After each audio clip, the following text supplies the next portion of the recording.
He's an incorrigible little imp.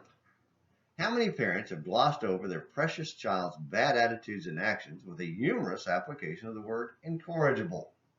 Except it's not funny when little Johnny becomes a grown-up with bad attitudes and actions.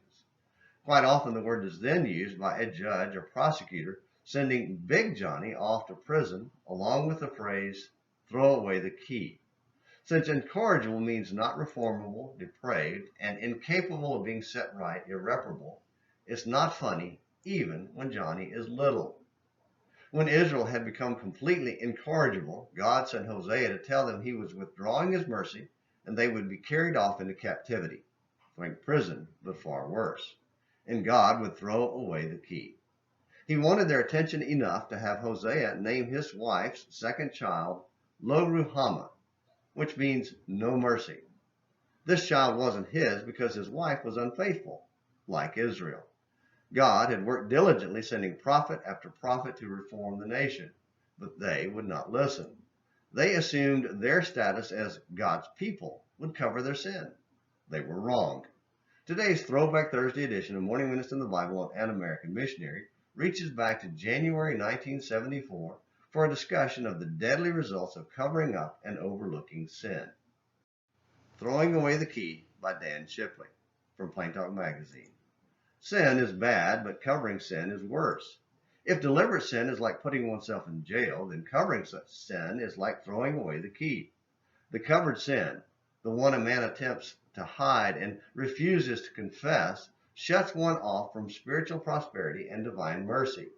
He that covereth his sins shall not prosper, but whoso confesseth and forsaketh sin shall have mercy. Proverbs 28:13. There can be no trading on God's mercy because it does not ignore sin. It is not a question of whether his mercy saves the sinner, but whether the sinner will allow it by confessing and forsaking his sins. In covering sins, the sinner spurns the mercy through which forgiveness and salvation are possible. If a merciful God provides the feast, sets the table, and invites all to partake, then how can he be faulted by those who choose to starve themselves?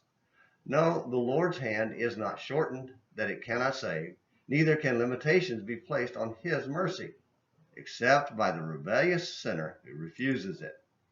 What sin could be more pernicious than the one a man will not acknowledge nor repent of? Little wonder God says such an one shall not prosper. But not only does the covering of sin preclude forgiveness, it easily becomes the launching pad for yet other sins. Nothing encourages sin like sin. Lies and deceitfulness are popular camouflage for hiding evil.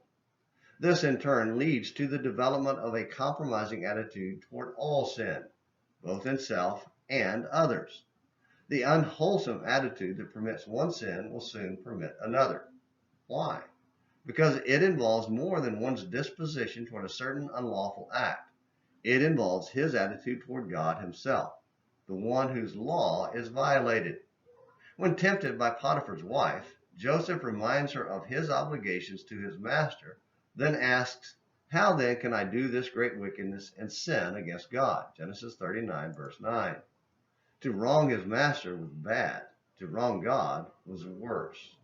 How men need Joseph's perspective of sin and regard for God. Ungodliness is essentially a wrong attitude toward God, the expression of which is lawlessness, which is sin, 2 John 3:4. In view of this, no sin can be considered isolated or insignificant. One just as well talk about the size of God as to make distinctions in sizes of sins, for the deliberate practice of sin constitutes a rejection of him and his law, 1 John 3:4 and 1 Thessalonians 4:8. It is not difficult to understand why no man can prosper while perpetuating disrespect for God in the covering of sins. Finally, and logically, the practice of covering sins has the effect of hardening the heart, Hebrews 3:13. How could it be otherwise when one persists in violating a truth-trained conscience? Who could court such ungodliness without a corresponding adverse effect on the inner man? Can a man take fire in his bosom and his clothes not be burned? Proverbs 6:27.